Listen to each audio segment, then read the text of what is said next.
Well, hello YouTube, I'm Gigi Alive and I am doing a video in my car today. I just was thinking about something I wanted to just talk about really quick. I guess you call this a very quick rant. I just want to tell people who are doubting the plant-based game changer, what the health, cowspiracy movement, those who believe that it's some kind of joke, or that it's not necessary, or that meat is healthy. Well, I used to be like y'all. I used to be the same way. I mean, I loved my hamburgers, my bacon cheeseburgers. I love my burritos, my tacos. I mean, and fish, fried fish, any kind of fish. I just thought was the healthiest thing because it's fish, you know, it's got all the omega-3s, and, you know, I just really was assuming a good steak is great for you because of the iron, and, you know, even liver, which, you know, I can't believe I ate, so I loved it, and I thought it was healthy. Well, after watching What the Health and okay, first it started with What the Health, and my son got me to watch that one, and it was like, okay, I don't know if I can do it. That was my first response. Like, I don't know if I can just give up on cheese and give up on, you know, steak and give up on my favorite, like salmons, and I mean, that I thought were really healthy for me, and liver, and, you know, all these foods that were my mainstay. You know, when you say you have a plate of food, you always are assuming that what's on the plate that is the healthiest is going to be the main course, the chunk of the food, which is going to be the meat portion, because you need your protein. You know, if we don't have protein, we're going to die, you know. Well, after watching What the Health, I was like, okay, I understand what they're saying, but it doesn't mean meat is totally bad. It doesn't mean, like, really it's going to affect the environment. And then I started watching Dr. Milton Mills and Dr. McGregor and Dr. Colin Campbell, and there's just so many doctors out there that were making me go, wow, like, they're making a lot of sense. Now, let me just give you a backstory real quick. I had heart problems as a child, and I had a lot of autoimmune diseases as well that they didn't know about until I got older. And basically, I've been on under a doctor's care for most of my life. So I decided to work in the medical field. And when they needed a CPR instructor on my unit, I ended up becoming a CPR instructor and worked with the American Heart Association. And I did that since 1992. And basically, what American Heart Association has always said, lean meats are good. And all doctors would always say a good balanced meal means you have a lot of protein, vegetables, and a very small amount of starch, if any. Like, basically, your worst thing you can eat is going to be a starch. You know, potatoes and things that are starchy are not good for you.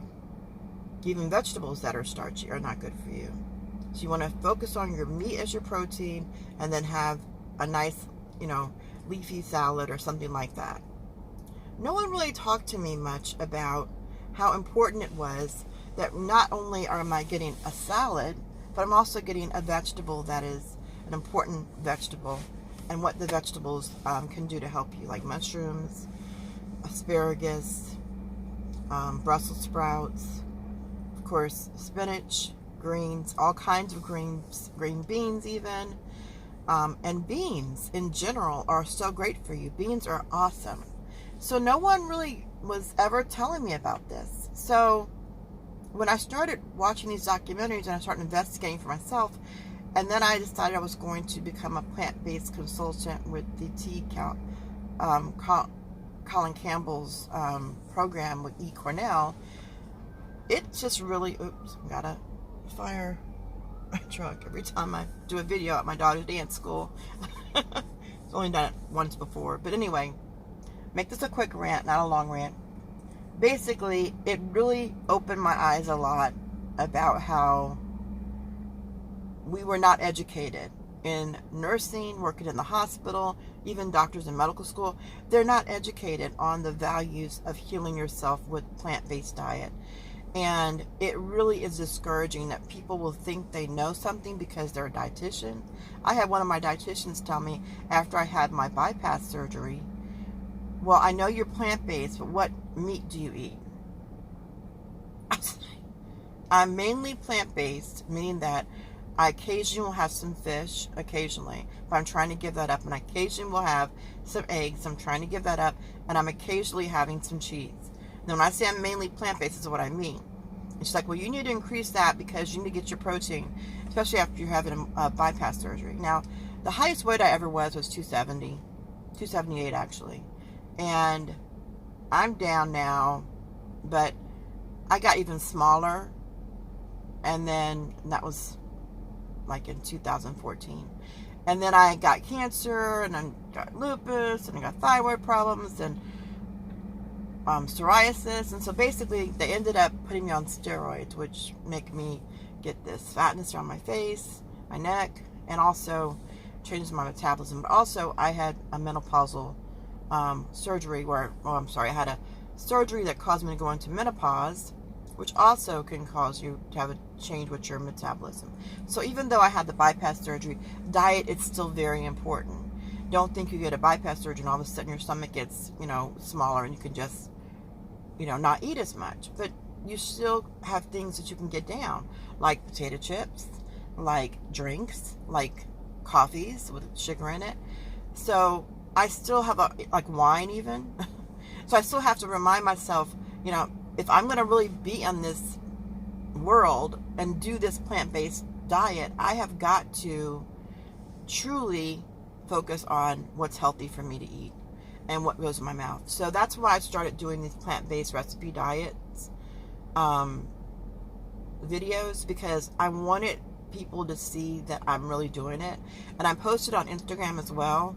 So you can keep up with what I'm doing when I'm like promising myself, like once a week I'm going to post a video. Once a week at least I'm going to try to post a video in reference to my plant-based diet. And it's not easy. I mean, it's actually pretty difficult to do that. Because I'm not a chef. I'm not getting anyone professionally doing the videos for me. And people might say, oh, your daughter doesn't do a good video because she's not keeping the camera steady, or you see her finger come up in the video, whatever. She's 11 years old. And I have a hard time getting anyone else to try to help me do it, even though I do have a son who's a filmmaker. But I'm trying to put myself out there and be as raw as I can and honest as I can about this. It's hard. It's difficult. It's not easy to try to do this plant-based diet. The dieting and eating the food is not what's hard. What's hard is all the temptation that's all around me and all the people who keep reminding me, oh no, you don't need to do this. You need to get your protein, and you're not, what I am doing is healthy, and it is something I've chosen. And if I'm trying to do something that's healthy for myself, you cannot convince me, after all these documentaries I've been watching and all this research I've done, you cannot convince me that it is better to eat meat than eat leafy vegetables and to have a plant-based diet. And beans and rice and grains and potatoes, they are healthy for you. And if you don't believe me, that's fine, but don't try to convince me that I'm wrong.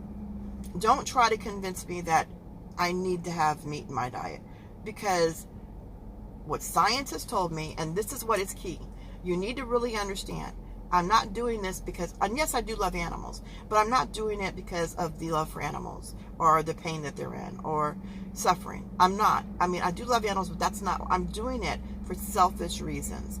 I selfishly don't want to be sick anymore. I've been so sick most of my life, and it's really important for me to get healthy. And I do have other things that I don't do that I should, like I should exercise more. I should mainly really try to eat no potato chips and no junk foods. Don't go to Starbucks. I mean, there's lots of things that I'm doing that are not right. But the one thing I am trying to do is give up meat and give up all meat products. And it's difficult. So I encourage you, if you know someone who is on this journey and you're not ready to take that step, it took me a long time to get to where I am. It probably took them a long time too. So please encourage them.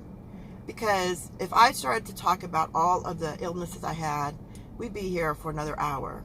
If I had to talk about all the surgeries and all the hospitalizations and how many times they literally had to shock me and bring me back. I mean, I've been shocked 3 times. And I just feel like my mission now is to tell people that eating animal products is not only dangerous to the environment, it's not only dangerous to your weight and all that, but it's also dangerous to your health. And so I'm trying to cure myself and make a difference.